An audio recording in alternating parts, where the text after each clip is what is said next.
తక్కువ ఉందా ఎక్కువ ఉందా? తక్కువ ఉంది. ఇప్పుడు చూపు పెరిగిందా? మీకు ఆపరేషన్ ముందు చూపు వచ్చి 20 నుంచి 30% చూపు అనేది ఉంది. ఆపరేషన్ తర్వాత మీకు 70 నుంచి 80%, 90% చూపు ఉంది. మిగతా 10% ఎవరి చేతిలో ఉందో ఎలా వేసుకోవాలనేది చెప్తాను.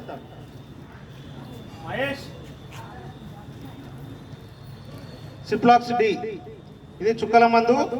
పేరు వద్దు, మీకు గుర్తుండదు కాబట్టి. చుక్కల మందు ఉంది కదా, కవర్లు ఎవరు చూడకూడదు, అందరికి అన్నీ ఉంటాయి.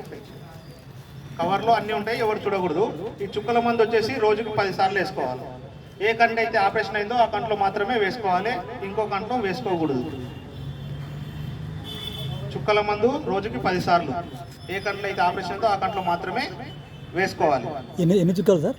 రోజుకి ఒక చుక్క. ఒక్కసారికి ఒక చుక్క, రోజుకి 10 సార్లు వేసుకోవాలి. 10 సార్లు. ఏ కన్నైతే ఆపరేషన్ అయిందో ఆ కంట్లో మాత్రమే వేసుకోవాలి. 2 చుక్కలు పడ్డా ఏమి ఇబ్బంది లేదు, ఒక చుక్క అయితే వేసుకోవచ్చు. తర్వాత వచ్చేసి ఇది ఎర్రమాత్ర. ఈ ఎర్రమాత్ర అనేది మీకు బలం కోసం, మీకు నిన్ననే ఆపరేషన్ అయింది కదా, మీకు బలం ఉండడం కోసం ఈ మాత్రలు ఇస్తారు. ఈ మాత్ర వచ్చేసి ఉదయం కావచ్చు, మధ్యాహ్నం కావచ్చు, రాత్రి కావచ్చు, ఏదైనా ఒక పూట దీన్ని వేసుకోవాలి. ఒకటే పూట, ఒకటే గోళీ, రోజుకి ఒకటే గోళీ వేసుకోవాలి ఏదైనా ఒక పూట తిన్న తర్వాత. తర్వాత వచ్చేసి తెల్ల మాత్ర. ఈ తెల్ల మాత్ర చూడకూడదు, ఇక్కడ వినండి ఫస్ట్. ఈ తెల్ల మాత్ర వచ్చేసి రోజుకు 4 పూటలు వేసుకోవాలి. ఒక రోజుకి సగం అర్థం అంటాం కదా, అట్లా సగము 4 పూటలు వేసుకోవాలి. 4 పూటలు వేసుకుంటే ఇది 3 రోజులు వస్తుంది. ఒక రోజుకు 2 టాబ్లెట్లు 3 రోజులు వస్తుంది. అర్థమైందా? ఇది రోజుకి ఎన్ని పూటలు? 4 పూటలు, సగం అర్థం అట్లా వేసుకోవాలి. దీని తర్వాత వచ్చేసి బ్లూ మాత్ర.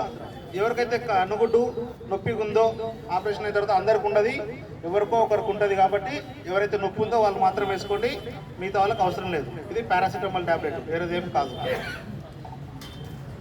తర్వాత వచ్చేసి కప్పు టేపు. ఇప్పుడు మామూలుగా మీరు ఇప్పుడు ఉన్నప్పుడు అద్దాలు వేసుకుని ఉంటారు ఎక్కడికైనా వెళ్తుంటే. ఒకవేళ ఇంట్లో పడుకున్నప్పుడు ఈ కప్పు టేప్ అనేది వాడాలి. మనకు ఎందుకంటే పడుకున్నప్పుడు మనకు తెలియకుండా మన చెయ్యి అనేది కంటిపైకి వెళ్ళి ఇట్లా చెయ్యి నలమడం వల్ల కంట్లో ఉన్న లెన్స్ అనేది తొలగిపోతుంది. ఈ కప్పు టేపు ఇట్లా పొడుగా వేసుకోవాలి. ఇట్లా పొడుగా వేసుకొని దీనిపైన ఈ టేప్తో అతికించుకోవాలి. అట్లా అతికించుకున్నప్పుడు ఏమవుతుందంటే మీరు నిద్రలో ఉన్నప్పుడు చెయ్యి దానిపైకి వెళ్ళినా ఇక్కడ ఆపరేషన్ అయ్యింది అని మీకు ఒక గుర్తొస్తుంది. అట్లా దానివల్ల మీ చూపు అనేది బాగుంటుంది. దీని తర్వాత వచ్చేసి టిష్యూ పేపర్. ఈ టిష్యూ పేపర్ వచ్చేసి రోజుకు 2 సార్లు యూజ్ చేయాలి. ఒకటి ఉదయం నిద్ర లేవగానే తుడుచుకోవాలి, ఒకటి రాత్రి పడుకునే ముందు తుడుచుకోవాలి. ఎలా తుడుచుకోవాలనేది మీకు ఒకసారి చూపిస్తాను, చూడండి ఒకసారి. ఈ స్టెరైల్ చేసిన టిష్యూ పేపర్ ఇది. ఈ టిష్యూ పేపర్లో ఒక ప్యాకెట్లో 10 ఉంటాయి, అందులో ఒకటి తీసి చూపిస్తున్నా మీకు ఎట్లుంటుంది అనేది. ఈ స్టెరైల్ చేసిన టిష్యూ పేపర్ని చింపేటప్పుడు కానీ, చుక్కల మందులు వేసుకునేటప్పుడు, గోళీలు వేసుకునేటప్పుడు అనేది మీ చేతులు శుభ్రంగా చేసుకొని దీన్ని వేసుకోవాలి. ఈ స్టెరైల్ పేపర్ అనేది ఎట్లుంటుంది అనేది చూపిస్తారు. ఓపెన్ చేస్తే ఇట్లా తెల్లటి గుడ్డ, ఇది స్టెరైల్ అంటే ఎట్లాంటి బ్యాక్టీరియా, మురికి, దుమ్ము లేకుండా ఉంటుంది. ఇట్లాంటి దాన్ని మనం ఏం చేయాలంటే ఇలా చింపుకొని మన కన్ను కింద ఒక ఎముక ఉంటుంది, ఎముక పైన చేపెట్టేసి తుడుచుకోవాలి. ఇలా మన కంట్లో పొద్దున్నే లేవగానే పీచు అట్లాంటిది ఉంటుంది కదా, ఏదన్నా దుమ్ము అట్లాంటిది ఉందంటే పోవడానికి కోసం ఇది తుడుచుకోవాలి. రెండోది వచ్చేసి కన్ను మూసుకొని కన్ను రెప్ప పైన వచ్చి, కళ్ళు మూసుకొని కన్ను రెప్ప పైన వచ్చి తుడుచుకోవాలి నెమ్మదిగా.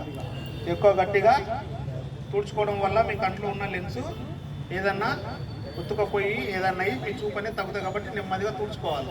తుడుచుకున్న తర్వాత ఈ పేపర్లను డస్ట్బిన్లో పారేయాలి, అక్కడికి అటు ఇటు పారేయకూడదు. ఇంట్లో ఇలా తుడుచుకోవాలి.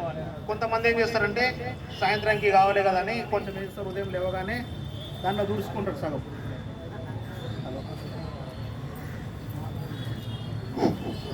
వినిపిస్తుందా? కొంతమంది చేస్తారంటే కొంచెం మిగిలిన పెట్టుకుంటారు, కొంచెం మిగిలిన పెట్టుకొని సాయంత్రానికి తుడుచుకోవచ్చు కదా అనుకుంటారు. తుడుచుకోవచ్చా? సాయంత్రం తుడుచుకోవచ్చా? తుడుచుకోకూడదు. ఒకసారి చింపిన పేపర్ని ఆ పూటకే వాడుకోవాలి, మళ్ళీ తర్వాత వాడకూడదు. ఎందుకంటే మీరు పెట్టగానే దుమ్ము ధూళి వచ్చి దాంట్లో చేరుతుంది. అట్లా మీ కంట్లో పడడం వల్ల మీ కన్ను ఇన్ఫెక్షన్ అయ్యి మీ చూపు అనేది తగ్గిపోతుంది. ఇప్పుడు మందులు ఎట్లా వేసుకోవాలి ఏంటిదని చెప్పిన. ఇవన్నీ మాత్రం మందులే ఉంటాయి. ఒకవేళ మీకు ఇచ్చిన మందులు అయిపోయిన తర్వాత మీరు మళ్ళీ మెడికల్ షాప్కి వెళ్ళి తీసుకోకూడదు మెడికల్ షాప్లో. మందులు మీకు ఎన్ని రోజులకు అయితే ఇస్తామో అన్నే వాడండి, సరిపోతుంది. అంతకు మించి వాడాల్సిన అవసరం లేదు. ఎన్ని రోజులు వస్తే అన్ని రోజులే వాడండి, తర్వాత అవసరం లేదు. చెప్పినన్ని అందరికి అర్థమైందా?